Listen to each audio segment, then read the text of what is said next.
Good day and welcome to this Focus on Special with me, Dewald Rademeyer. One of Africa's largest oil and gas producers is hosting its annual oil and gas summit this coming week. This comes at a time of increased geopolitical tensions, a rising demand for oil and a sharp reduction in Saudi production in recent months. Joining me from Angola is the Minister of Mineral Resources, Petroleum and Gas, Mr. Diamantino Azevedo, to expand on expectations around strategies and opportunities to be discussed at the Angola Oil and Gas Conference taking place in Luanda. The theme for this conference is Shaping Angola's Energy Future. Good day, Mr. Minister. So I want to just start off by asking, as part of the conversations that you'll be having at this conference, one of that will be the restructuring of the Angola oil sector. Can you just paint a picture as to what that looks like? The known president of Angola, Honorable João Lourenço, took over.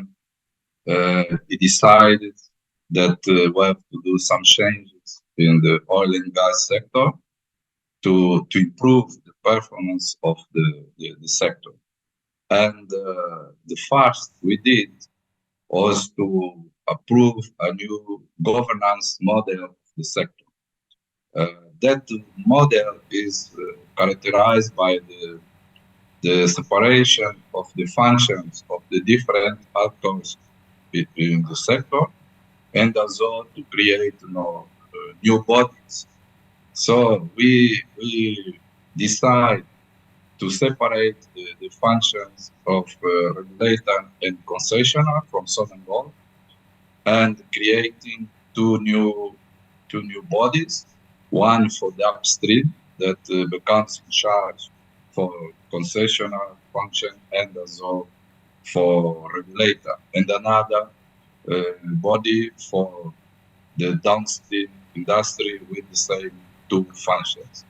With that, Sonangol remains only with the company functions to really concentrate in the up and downstream functions of the industry, and with that to increase also its participation as operator of oil blocks in Angola, and also to develop the downstream industry in our country. Now, so I want to understand, how does this restructuring bring value to the Angolan oil and gas sector? Yes. We expected, and we are already seeing results coming from that restructuring process.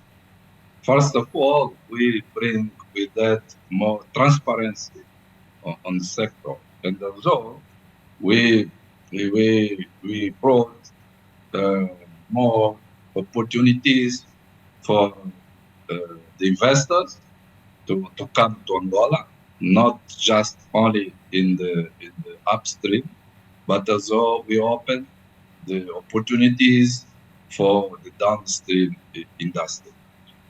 For our national oil company, Sonangol, was that opportunity, also a huge commitment from the state that we will continue to back our national oil company, but in other environment where they need to be more competitive and ready to concentrate its activities in the core business of the country.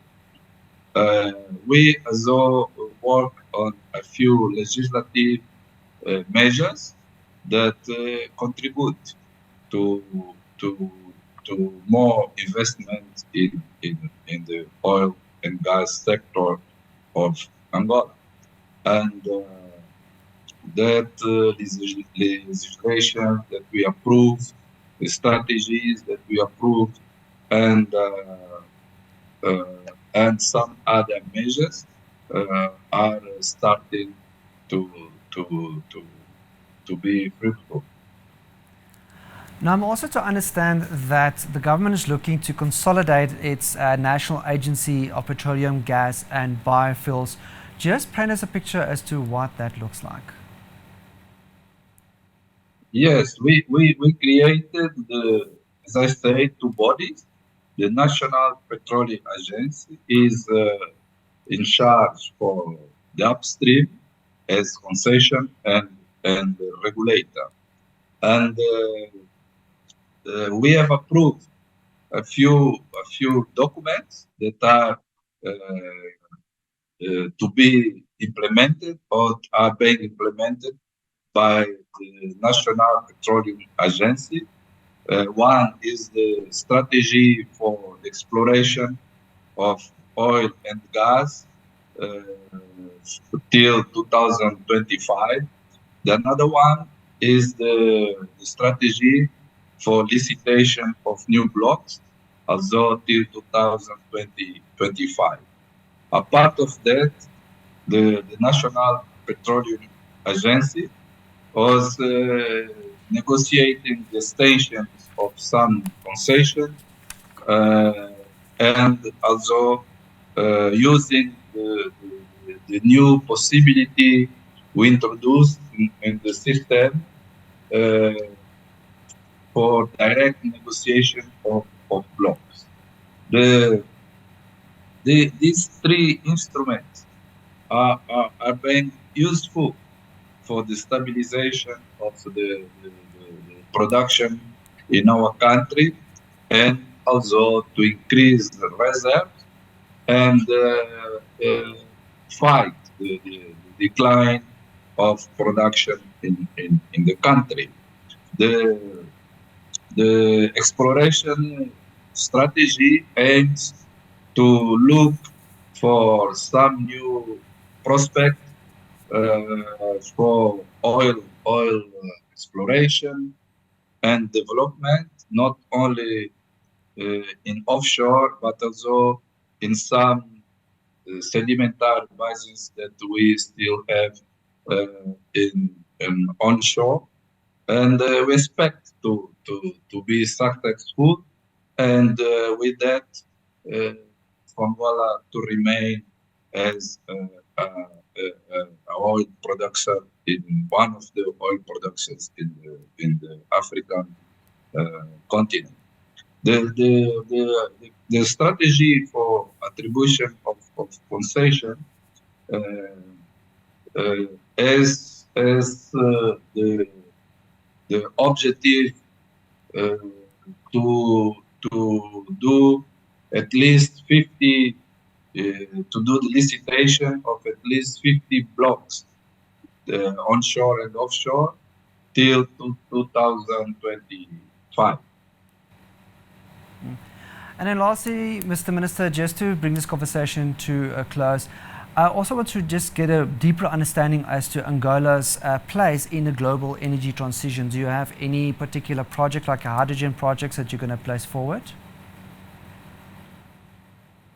You know, for us, we are always defending energy transition that is a just, equitable energy transition, and not just energy transition that is imposing by the developed world. And for us, we mean that the energy transition, to be just, is to take in consideration the more than 600 million people in Africa that are living under energy poverty.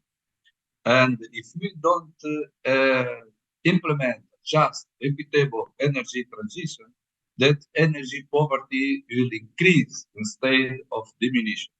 That is why in Angola, we are part of developing our hydropower potential to have more electricity, more energy coming for the hydropower plants. We are also implementing a huge solar energy project uh, uh, by by by financial sources from the government itself, but also by direct investment, even from some oil companies in joint venture with the Angola National Oil Company. We already started one solar project. that we finished the first phase and with our partner in I, and we are starting another solar project as well with our other partner, Total Energy, and our national oil company with some German partners are implementing as well a green hydrogen project that we expected to conclude soon. Apart of that, we are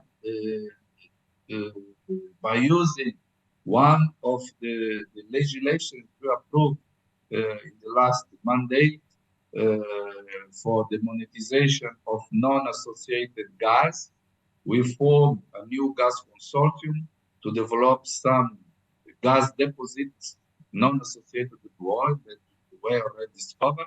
And we want to use that gas as well partially to export, but some of that gas we use to develop the Angola industry itself by setting up, as I said, ammonia and urea plant, by setting up petrochemical project, and also for electricity production and to increase the using of gas for cooking, and not forget as well our aim to become self-sufficient in steel. We think with all that project, we have a good way to implement energy transition that take in consideration our start pointing, and that will bring Angola to a road of sustainable development and increasing the quality of life of our people. Well, Minister, thank you so much for breaking this down and letting us understand what is it that we can look forward to, as some of these strategies will be pertained at this year's summit. That concludes today's discussion. I want to thank my guest, the Minister of Mineral Resources, Petroleum and Gas for Angola, Mr. Diamantino Azevedo. And until next time, goodbye.